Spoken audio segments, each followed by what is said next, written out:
senin için dualarım, duygularım, düşlerimde bakışlarım hep seni söylüyor şarkılarım. Her şey senin için dualarım, duygularım, düşlerimde bakışlarım hep seni söylüyor şarkılarım. Umrumda değil, kim duyarsa duysun, varsın olsun, kim görürse görsün. Bırak gitmeyi kolay mı sanıyorsun? Söyle sevgimi herkes duysun.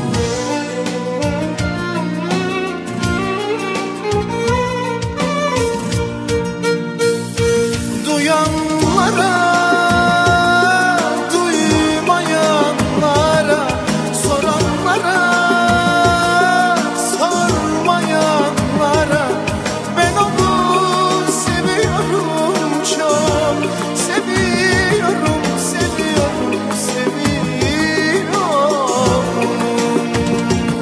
Duyanlara, duymayanlara, soranlara, sormayanlara, ben onu seviyorum çok, seviyorum, seviyorum, seviyorum.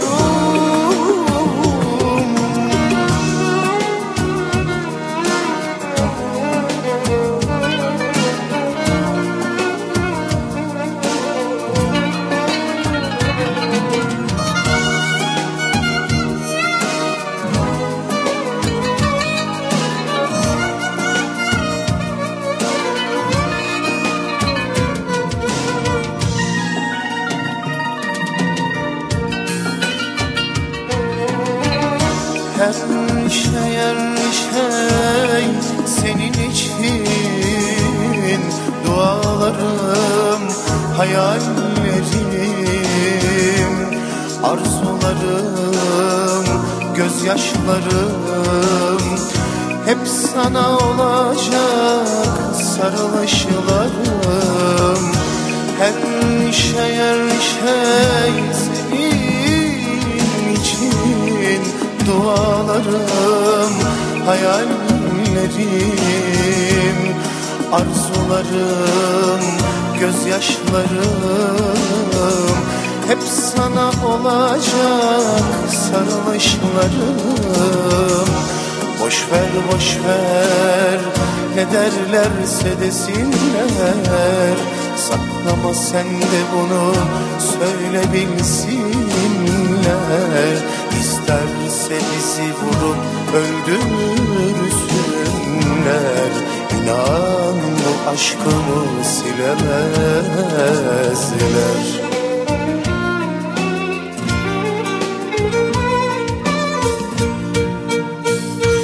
Duyanlara,